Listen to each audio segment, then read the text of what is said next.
àdúrà ó gbà inshallah rahman. Mo ní ọ̀rọ̀ méjì mẹ́ta tí mo fẹ́ kí ayànnà náà lórí ọ̀rọ̀ tó ń lọ nílùú. Àkọ́kọ́ mo kọ pé Sunday Igboho, Chief Sunday Igboho, Abolóyè Sunday Igboho cannot succeed unless what? Ṣé rí àwọn misinformation bẹ tó ń lọ lọ́tún lósì tí ó yẹ kí àwọn èèyàn mójútó, nǹkan mí entirely ni wọ́n mójútó. Tí wọ́n bá ń sọ̀rọ̀ wọ́n máa gbọ́ pé wọ́n ní Haúsá tẹ bá rí ó lọ sílẹ̀ òyìnbó lọ kàwé ni, Yorùbá ń lọ sọmọ ọ̀dọ̀ kìnìkan gbogbo wa láwà fúnra wa tábà tanra wa ni. Mo mọ̀ pé fídíò tí mo ṣe yìí ká tó wí ká tó fọ̀ á rí pé á rí ibú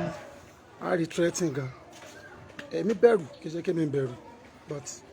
kì í ṣe pé kó tọrọ dé ká má bára wa sọ. Èèyàn lè threat mi gbogbo ikú ó die na die. Èèyàn lè ṣépè pé kò fẹ́ Yorùbá nation. Èèyàn lè bẹ́ẹ̀bú ogun tó bá wo oníkálukú ló lè sọ. Kò jẹ́ ká ràn ra wa létí àwọn nǹkan kan. Kí ni nǹkan náà? Ó ní wípé Haúsá ní ń gbin ata, Yorùbá ló ń jẹ. Haúsá ní ń gbin àlùbọ́sà, Yorùbá ló ń jẹ. Haúsá ń gbin ọ̀pọ̀lọpọ̀ nǹkan, Yorùbá ló ń jẹ. Bẹ́ẹ̀ náà Yorùbá ló ń gbin obì, Haúsá ló ń jẹ. Yorùbá ń gbin orógbó, Haúsá ń jẹ. Ìgbò ń ṣe epo, Yorùbá ń jẹ. Gbogbo wa la nídìí ara wa o. Ẹni tabadé bọ́dà kíní kan, tabadé Kaduna, ẹ má sọ ní tẹ́ ẹ bá mọ̀, ní tẹ́ ẹ bá mọ̀ ní kẹ́ ẹ sọ. Jonathan ló ṣe rail láti Abuja dé Kaduna tó jẹ́ rail. Irú ẹ̀ ni Buhari ṣe láti Èkó dé Ìbàdàn. Kódà tí Èkó dé Ìbàdàn ó wà more okay than the Kaduna to Abuja, kì í ṣe dé Kano.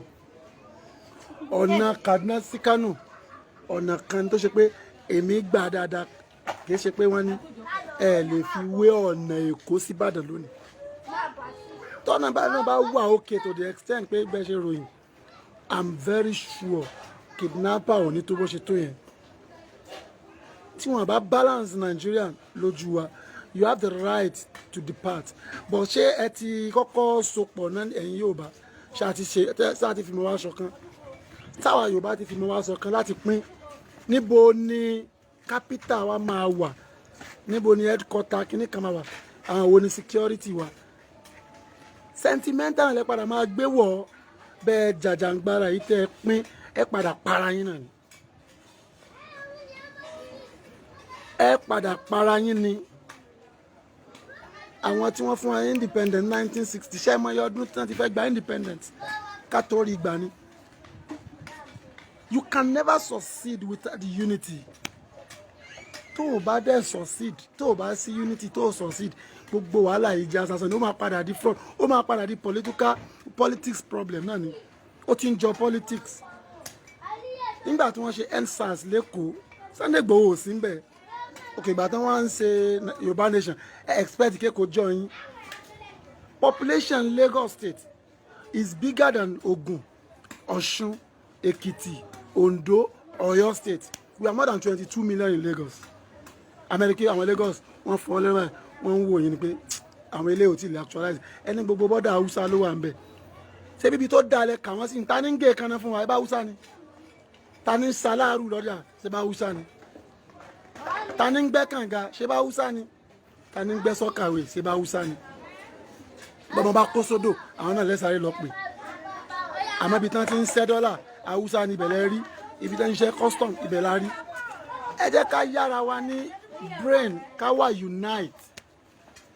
Without unite, you can't succeed. You can't. Àwọn èèyàn ń bú Sunday, mi ò lè bú Chief Sunday Igboho, mi ò lè bú wọn, but wọ́n ní láti enlighten wọn. Mo sọ níbẹ̀ rẹ̀ mi pé àwọn tó bá ń wo fídíò mi nísìn máa rí pé olórí ibú Yorùbá ilé, ọmọ àlè Yorùbá ilé, ṣé torí pé a fẹ́ jàjàngbara sí làwọn ọba wa fi di ọba kọ́ba níwájú gbogbo èèyàn. Ẹ wá bú Aláké, ẹ bú ọba Ọ̀yọ́, ẹ bú ọba Ìbàdàn, ẹ bú ṣé tọ́gìrì náà fi ń gba nation ni. Àwọn Awólọ́wọ̀, àwọn Sàdáúnà tí wọ́n gba nation, wọ́n á gba tọ́gìrì fi gbà á. wọ́n jókòó round table ní ṣe bá láwọn House of Representatives tá à ń rán lọ sí house ẹ bá wọn sọ̀rọ̀ pé tó bá ti lọ o bá ẹ ṣe máa pín ló bá yín. Who is Sunday Igboho? He's a businessman. Kò sínú àwọn alákòóso Nàìjíríà. And to me, I can't warn you because you are elder to me, but I can say one or two things about you. Mo mú sójà, mo mú kinní kan.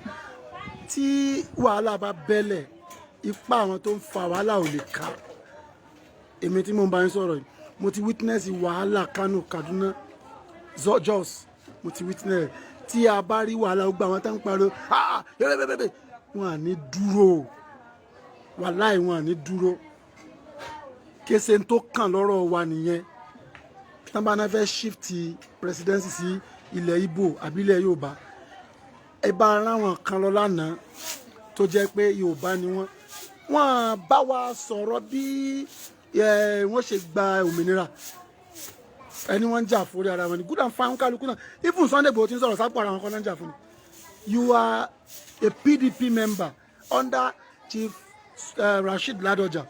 And you still proud of him. You understand? Ẹlẹ́yin jà ogun Mọdákẹ́kẹ́ àti Ifẹ̀ wá tógun Nàìjíríà. Mélòó gbogbo Mọdákẹ́kẹ́ àti Ifẹ̀? Under one state, the population gbogbo yín ò tó 5 million. But you want to fight about 200 million people. Let's think twice. Let's think twice. We are talking about nation. Whether you take it or you leave it for now, we are one nation. Let's embrace peace. Tí àwọn Igbo bá láwọn fẹ́ gba Biafra, ẹ wòjọ́ tí wọ́n ti ń bá bọ̀ wọn ẹ̀rí gbà. Ẹ̀yin kàdé lónìí ẹni kan sí bọ́dà ẹ ṣe Yorùbá mọ́ ẹ ṣe Nàìjíríà mọ́. Ṣé bẹ́ẹ̀ náà ṣe ń ṣe ni làwọn míín fi ń pè yín ní illiterate ẹ ṣe illiterate educationist kọ́ ni yín ní tẹ́ ẹ rí ó jẹ́ máa sọ bẹ́ẹ̀. Àmọ́ gbogbo àwọn ọmọ yín bẹ́ẹ̀ ń lo èbó ẹ fẹ́ ẹni tíkẹ́ẹ̀tì network ni. So kí ni à ń sọ fúnra wa? We need ourselves. Nítorí pé ẹnìkan ò dáa lẹ́yà kan àbí lẹ́sìn kan àbí lédè kan káwá ní gbogbo wọn náà ni wọ́n dá gbogbo wọn kọ́ ni wọ́n dá. Ẹ wo ìlànà tí Haúsá wọn fi dá fún yín oníkẹ́ ẹ lò ìlànà tí Yorùbá tá a bá ń sọ̀rọ̀ pín ẹ jẹ́ ń sọ àṣírí kan fún yín lẹ́ni tí òye yín gbogbo lẹ́kọ̀ọ́ yìí ẹ dákọ̀ ilé Haúsá mélòó lẹ mọ̀ nínú Èkó yìí ilé Haúsá mélòó lẹ mọ̀ pé ilé ìyá Haúsá lónìí ilé ìyá Haúsá lónìí tẹ bá dé Kaduna mi ò mọ ara mo mọ 1 million lé Yorùbá tí wọ́n kọ́ hòtẹ́ẹ̀lì tí wọ́n kọ́ nǹkan gidi bẹ́ẹ̀ ni ní Kano bẹ́ẹ̀ ni Katsina bẹ́ẹ̀ ni ní Sokoto bẹ́ẹ̀ ni Zamfara Kebbi gbogbo bí tẹ bá dé bẹ́ẹ̀ àwọn Yorùbá di ìlú lọ ń bẹ̀ ni Haúsá òde ìlú tírélà ni ó bá dé orí báírò tí máa ń tì káàkiri bẹ́ẹ̀ ni ó sùn lálẹ́ níbi tí máa ti mú ṣáì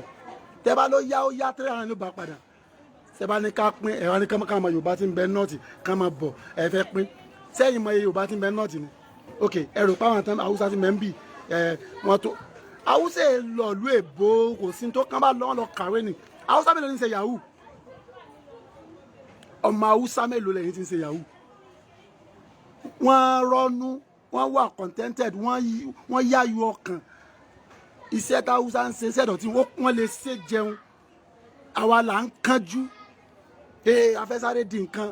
gbogbo àwọn tí ń sọ̀rọ̀ orí social media láti rí tẹ́ sọ̀rọ̀ ó bá ṣẹlẹ̀ àwọn tí ń bẹ ní Canada tí ń bẹ ní Germany tí ń bẹ ní America àwọn nìkan láàmú àríta máa pariwo àfi ká pín o bó bá nǹkan fẹ́ pín máa bọ̀ wálé máa bọ̀ wá sí Nàìjíríà kẹjá jọ lọ pín ẹ wàá jókòó lórí fóònù ẹ máa ní ẹ fẹ́ pín ni o ẹ fẹ́ pín ni o àmọ́ kò jọ mí lójú Haúsá mi ò bú wọn mo mọ̀ wọ́n dáadáa ni ẹ̀yin bá ẹlẹ́dẹ̀ ṣòwò dọ̀tí tó bá bá ẹlẹ́dẹ̀ ṣòwò dọ̀tí ẹnìkan dọ̀tí jẹ́ nìkan lọ nínú ìdílé kan Yorùbá bí èèyàn bá kú ó lè pé ọdún 10 tá sì máa sọ fún tọ̀hún tí ò ní tán lára wọn bí ìyá Haúsá kan bá bímọ 20 àbí 15 tí 5 bá kúnjọ́ kan kó tó pọ́sẹ̀ kan ó ti kúrò lára rẹ̀ ṣé èyí ti rí kan ti lẹ pósítà kan sọ pé missing person tẹ ra Haúsá ń bẹ̀rẹ̀ níwọ̀n value ẹ̀mí ṣùgbọ́n value ẹ̀mí jura wa tẹ bá pa Haúsá 10 tí Haúsá bá pa Yorùbá méjì tán pa yóò mọ dùn wájú 10 tí wọ́n lọ torí àwọn bá aláya káwọ́ ni ẹ ṣe jẹ́ ká ronú tábà ń pa fẹ́ gba nation ká prepare àwọn nǹkan kan àkọ́kọ́ ká má lọ fún senate mọ́ ká má lọ fún house of rep mọ́ ká kàn má dìbò governor state nìkan àkọ́kọ́ nìyẹn tá a rán ní bọ́ọ̀dì lọ́bẹ̀ún sí nàìjíríà mọ́nù ṣe yún ẹni kìíní kan olóyè nìkan sí bọ́dà bóyá wọ́n gba mọ́tò wọn ní sá torí Ahmed Ali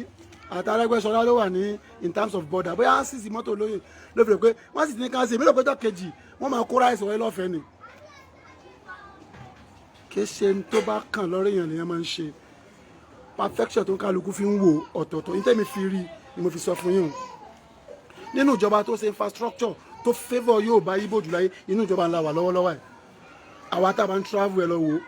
láti Èkó dé Ìbàdàn ẹ fẹ́ lè díjú kẹ́ mọ́ wa mọ́tò èyí tàn sí ìparí wọ́n ń ṣe lọ́wọ́ bẹ́ẹ̀ náà ni àwọn àṣekúṣẹ́ tí wọ́n ṣe nínú ìlú yìí gbogbo ibi táwọn rìn sí wọ́n ń ṣe lọ́wọ́ náà ni wọ́n ṣe rail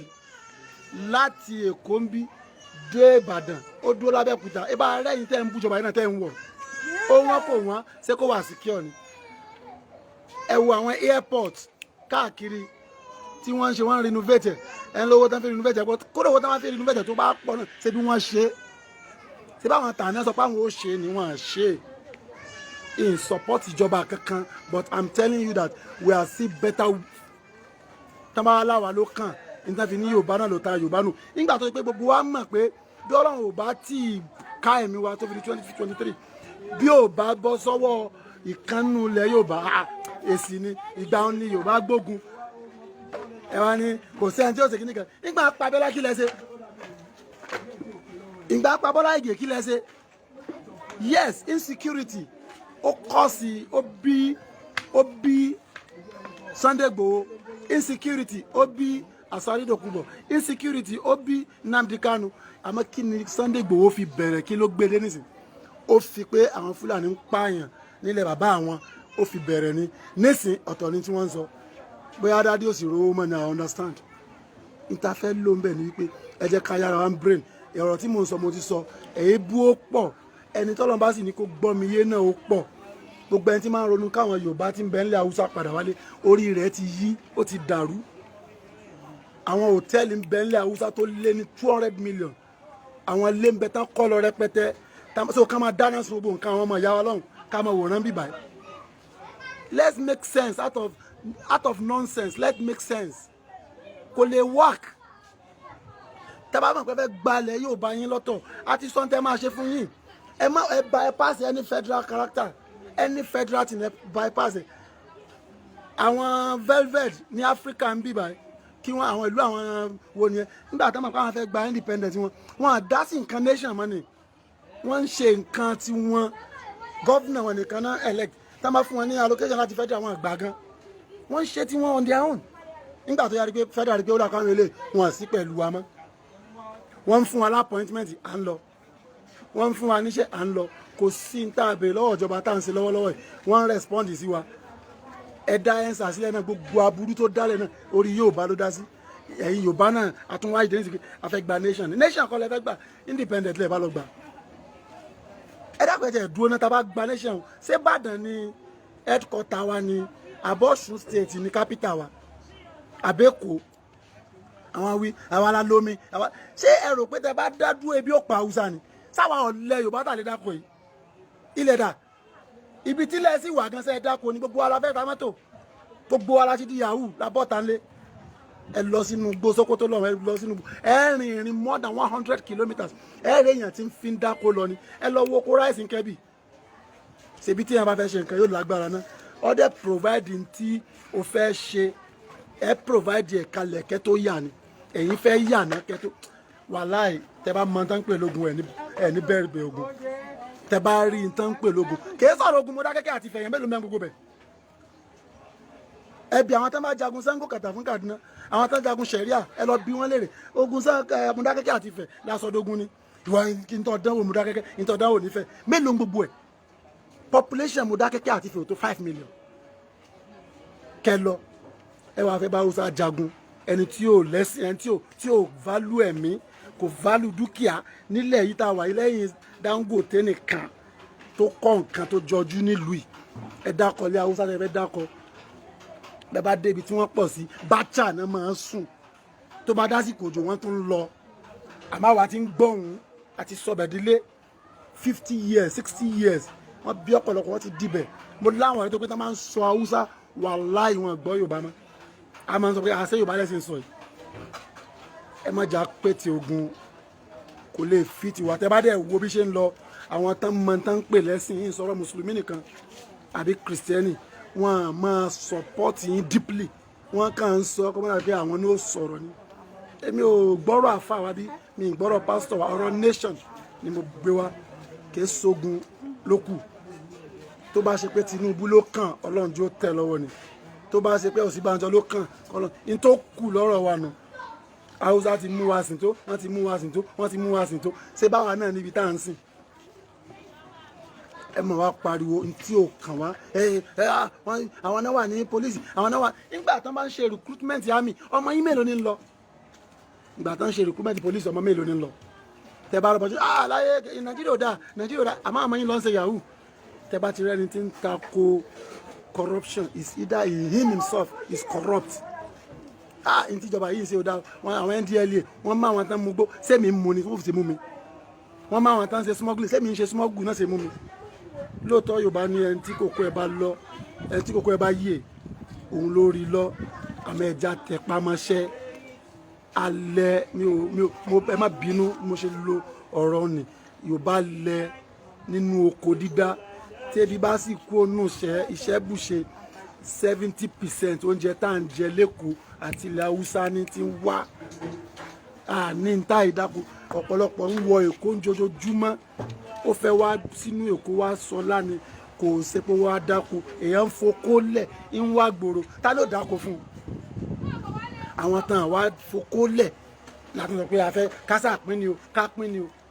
lónìí tí Yorùbá bá ń tajà táwùsá ń tajà ẹ lọ wòye tó lálùbáríkà jù kódà ọlọ́kadà tí àwọn ọlọ́kadà Haúsá náà jámọ́ ọlọ́kadà gúnlẹ̀ tẹ bá pè bí kan nìsín tó bá ṣe ọlọ́kadà Yorùbá ni ó lè máa pé 50 naira ó lè máa pé 200 300 tẹ bá ti sọ Haúsá tó bá ipá Haúsá ni yóò gba 150 tá Haúsá bá ń ta tòmátò tí Yorùbá ń ta tòmátò èwo lẹ̀ ń rà tán kiri àbí kan sọ pé Ìgbò ń ta ata kìíní kan tata tí wọ́n lẹ́ra ìṣẹ̀lẹ̀ tó ṣẹlẹ̀ ní sọ̀rọ̀ mú sọ yẹn tán lọ bọ́ bá sọ̀rọ̀ pé àwọn fẹ́ ká Haúsá kó tòmátò bí mọ́ tòmátò wọn ti chíìpù jù nǹkan díẹ̀ tó wọn nǹkan díẹ̀ ò tó àwa tí ẹ bá yẹ kó máa fi price lórí búrẹ́dì ní àmì ìfẹ́lẹ́ máa ta búrẹ́dì 500 700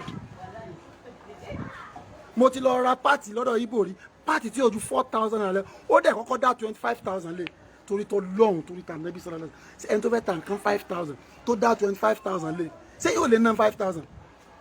ẹ lọ gbogbo ń táwọn sábà fẹ́ tà ní 5,000 kò lè dá 10,000 lé mi ò yìn wọ́n pé kíní kan mo bá wọn gbé mo bá Yorùbá gbé àmọ́ tá bá léèyàn ní àmánà èèyàn ní ìbẹ̀rù Ọlọ́run wọ́n ní jù wá lọ tó bá ṣe pé lónìí àwọn náà fẹ́ pín wàhálà yóò yára láti pín tẹ bá ń wò pé yà ni yóò jẹ wọn àwa ni yà ó jẹ jù àwa ò lẹ́tà lè sẹ́yìn kan sẹ́yìn pé wo nǹkan láwọn import tí ó gbọ́ ara lówó ni gbogbo ẹ̀ náà under corruption ni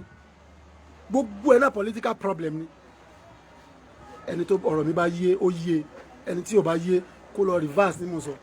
Haúsá ò ní lé kọ́ sí ìlú ẹnìkan Haúsá ò ní lọ London lọ sọmọ ọ̀dọ̀ kò ní lọ Saudi lọ sọmọ ọ̀dọ̀ kò ní sọ lọ́bì kan lọ ṣèwèrè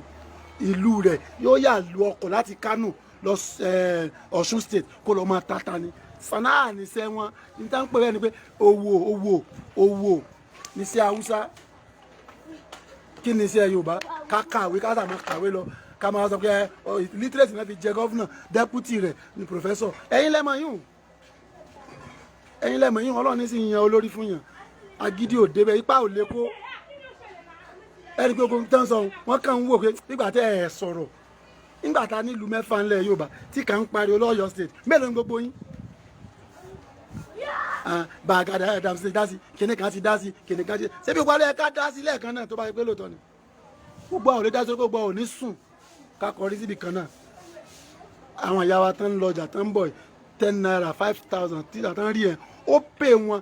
kò lè gbígbẹ pẹ̀lú dẹ̀ra ó sàn ju yọ̀tọ̀ mi pẹ̀lú tógun bá délẹ̀ kódà tán bá já fọ́sẹ̀ kan ọdún 5 àìbọ́n bẹ̀ tán bá jagun fọ́sẹ̀ kan ọdún 5 àìbọ́n bẹ̀